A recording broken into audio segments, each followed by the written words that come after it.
the CEO of Consumer Council of Fiji, Ms. Seema Shandel, members of the Board of Consumer Council of Fiji, the Chair of Fiji Commerce and Competition Authority, Ms. Fong, the Directors of Consumer Council of Fiji, government officials, CEOs of statutory bodies, members of civil society organizations, speakers, students, ladies and gentlemen, Bulavina to you all. I want to begin by thanking the CEO for inviting me as chief guest and to speak to you on this important day, and that of World Consumer Rights Day today. Each year, we mark the day by joining together to highlight and raise awareness of an issue that is important to consumers around the world. The Consumer Rights Day is our chance to make the biggest impact possible on consumers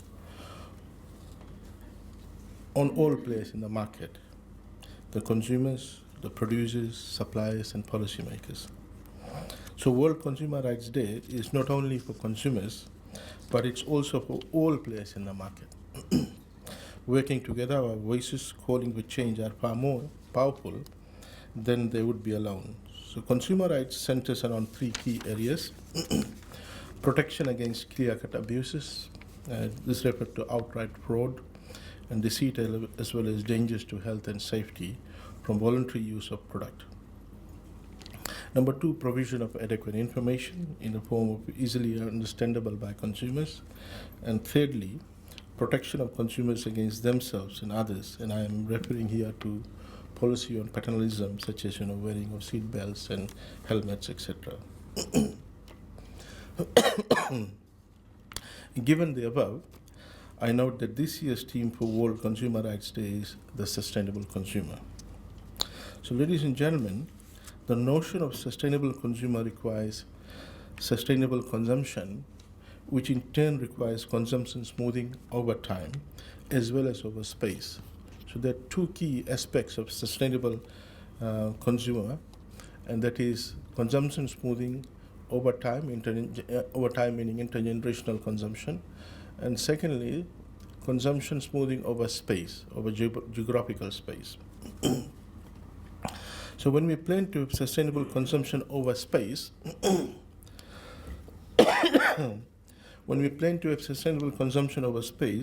we must remember that about, as alluded to by the speaker, a large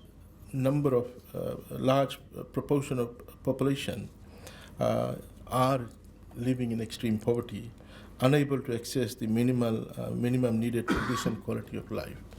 So there are regions in the world where people are living under extreme poverty. So the notion of sustainable consumer or sustainable consumption, when you talk about space, so we need to address this inequity that exists with respect to poverty over space. And of course, the issue of food management and food distribution comes into play. Now, when we plan for sustainable consumption over time, we are implying intergenerational consumption, consumption smoothing between generations. And a very important notion and very core to the notion of sustainability is you look beyond one generation. You plan beyond one generation. You make policies that will ensure sustainability or consumption smoothing over time, meaning across generations. So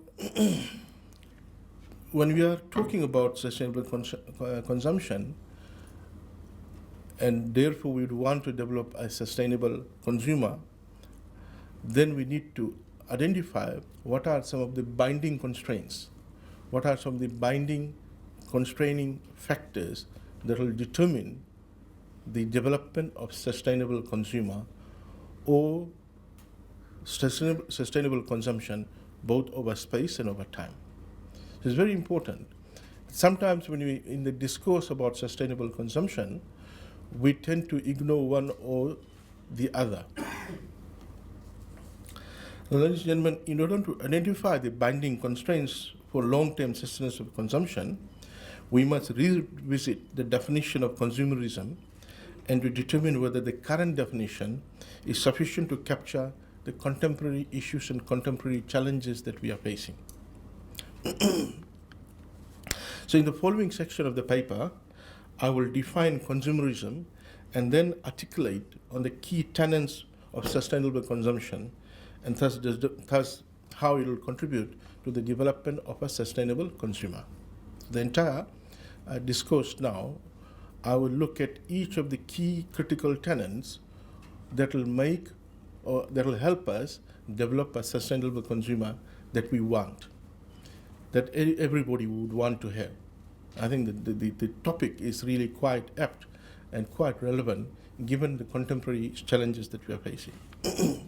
So I'll begin by first interrogating the existing definition of consumerism. Richard Buskirk and James Roth, in the October 1970 edition of the Journal of Marketing titled Consumerism and Interpretation, stated that consumerism is defined as, and I quote, organized efforts of consumers seeking redress, restitution, and remedy for dissatisfaction that they've accumulated in the acquisition of their standard of living, unquote. Similarly, in a 1972 article in the July edition of the Journal of Marketing, Henry Pruden and Douglas Longman defined consumerism as, and I quote, widening of activities of government, business, and independent organizations which are designed to protect individuals from practices that infringe upon the rights as consumers. So you look at this, the difference between these two definitions. One is talking about what consumers will do to protect their rights, and the other one talks about what government and other organizations will do to protect consumer rights. Ladies and gentlemen, while both these definitions talk of consumer protection, one talks about government-led protection, the other talks about consumer themselves rising up to protect their rights. Now, one must note that the economy is built around a market mechanism. So we are part of a market mechanism. Here, consumers' demand determine resource allocation. So in reality, I mean, it's really not it's really not a theoretical notion, but in reality, at the end of the day, the entire resource allocation is determined by consumers. We need to understand and really accept that fact. And that tells you the power of a consumer. Even the minority, even the minority consumers signals, consumer signals, do direct resource allocation and thus production. So the smallest group also, smart businesses don't ignore them, because over time it might add up and it might expand. So if this is so, then consumers do have considered power, but this power needs to be blocked and carried forward in unity. If this power is not blocked, then the real value of that power and how effectively it can be utilized won't be realized. But this is not so in developing countries like Fiji. Here, consumerism is advocated by a third party, where consumers are more or less bystanders. This approach to consumerism is not sustainable.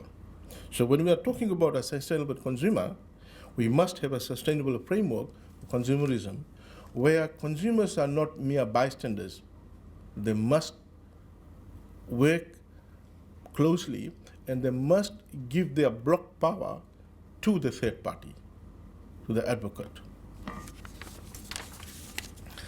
That's my first tenet of what is a sustainable consumer. Let me now go to the second tenet of what is a sustainable consumer. The second tenet of sustainable consumerism is it must not impose restrictions on the productive capacity of the economy, because if it does so, then there will be pressure on the government to intervene and in national interest to quickly get production on track.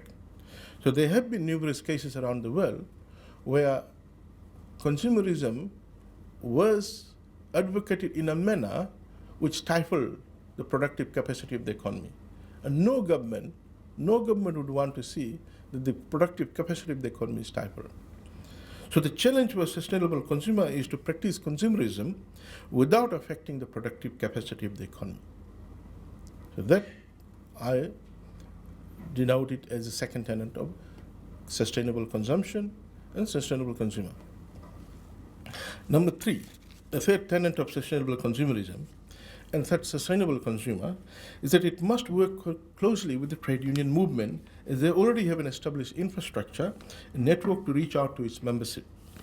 Unfortunately, the unions still now have a very narrow focus of negotiating the terms and conditions of the workers as well as representing its members during disciplinary proceedings. However, workers' rights also include quality of service and goods that the workers get, and thus unions must also focus on consumer-oriented activities. You hardly see unions talk about consumerism. They will also instill a sense of responsibility amongst the workers of producing quality goods and services, knowing that it is in their own interest to do so as well. So we must fully exploit this dual role of a worker, that of a consumer as well as of a producer. So we must see also consumers as also a producer, because they're part of the production system.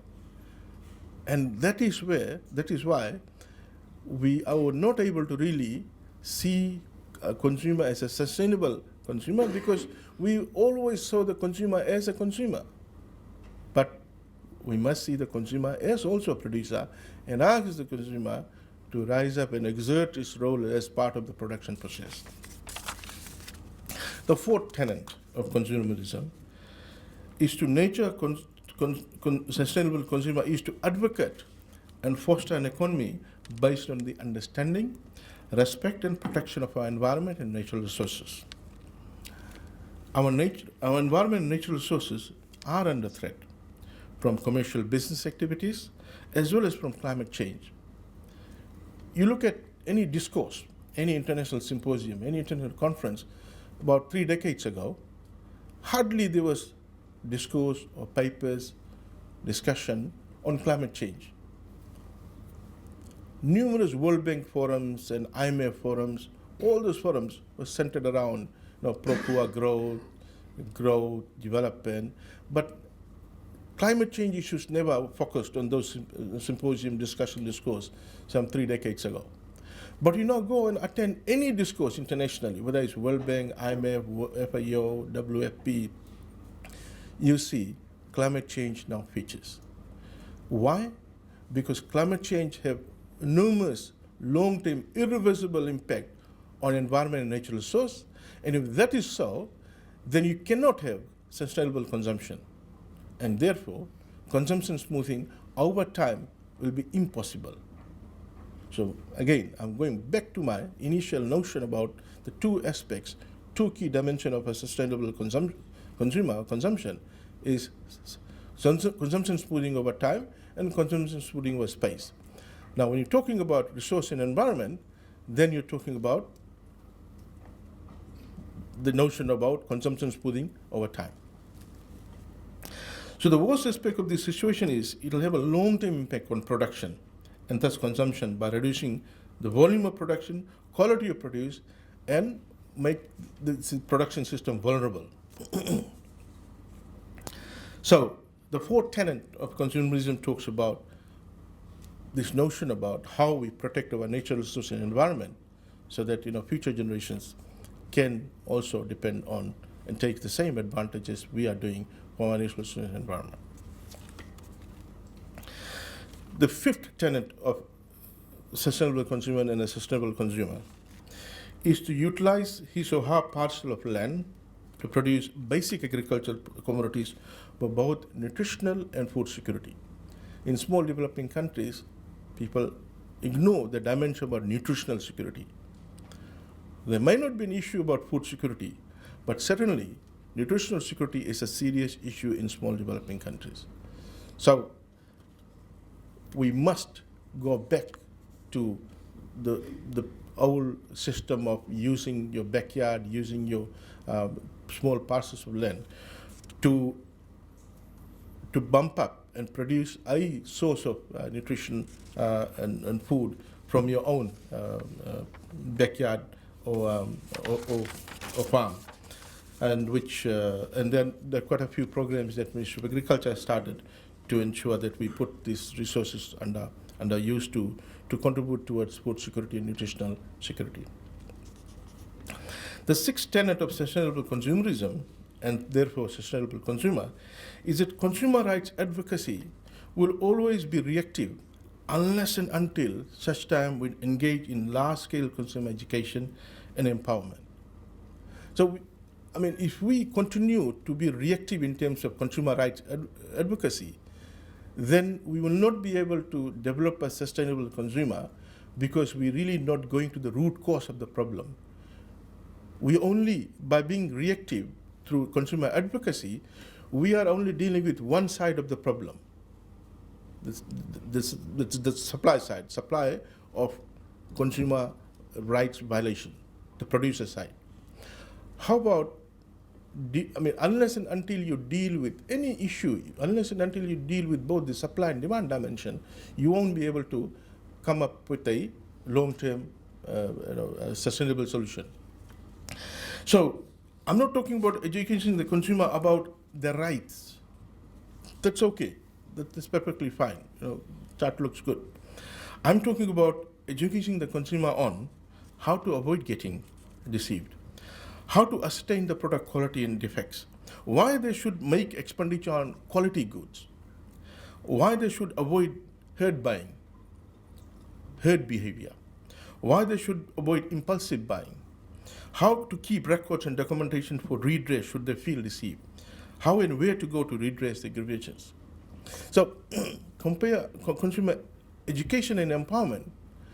If that is done, then we are really contributing to development of a sustainable consumer, which will solve 90% of the problem. Ladies and gentlemen, now let me look at the seventh tenet of a sustainable consumerism, and thus developing a sustainable consumer. The seventh tenet is about developing a self-regulating, consumer-friendly guidelines for the business sector to follow, to demonstrate that they truly indeed care about those consumers who may not have the ability to fully understand the salient features of goods and services and that get deceived.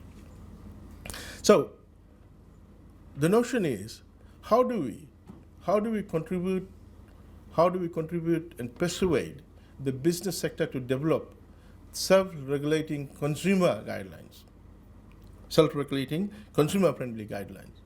So that what are some of the guidelines that you want the business sector to see that will ensure that consumers are looked after, consumer rights advocated?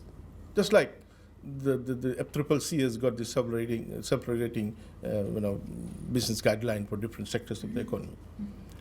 So if we are able to do that, then again we are contributing towards, from the supply side, development of a sustainable consumer. The eighth tenet of sustainable consumption and developing a sustainable consumer is a reduction of wastage, recycling of leftover materials and goods. Every household, every institution, and every business should develop an in-house waste reduction recycling policy. I think, as alluded to by CEO a while ago, one just has to see around us. Look at every household, every business, every office, every institution, whether it's education institution. You see how much of wastage is happening. So when you're talking about sustainable consumer over space, then it's about reallocation, redistribution, cutting down waste, and reallocation and redistribution. So, ladies and gentlemen, as we move forward towards building a sustainable society, we must not overlook. Often when we're talking about sustainable growth, sustainable development, pro-poor growth, we often ignore and kind of overlook the role of a sustainable consumer. Why? because I think up till now we really didn't understand the notion of what is a sustainable consumer. And I do hope that these 8 tenets of sustainable consumption that I've outlined gives you or fleshes out about how do we contribute towards development of a sustainable consumer. Yeah. So as we celebrate World Consumer Rights Day today, I do hope that we, instead of just being on the right side of the right, we also talk about education and empowerment. And on this occasion, I wish to laud the contributions of Consumer Council of Fiji, my colleague, the previous CEO, for excellent work she did, and setting a benchmark for the current CEO. And I think Consumer Council has been one of the most and very effective statutory body in the country. So now that you have a very able full-time director research, I'm sure that Council will do great work. And thank you. With these words, I urge everyone to actively participate in today's Speak Out session and come up with constructive solutions and ideas for problem solving. And I wish you all a very happy Consumer Rights Day. Thank you. Naka.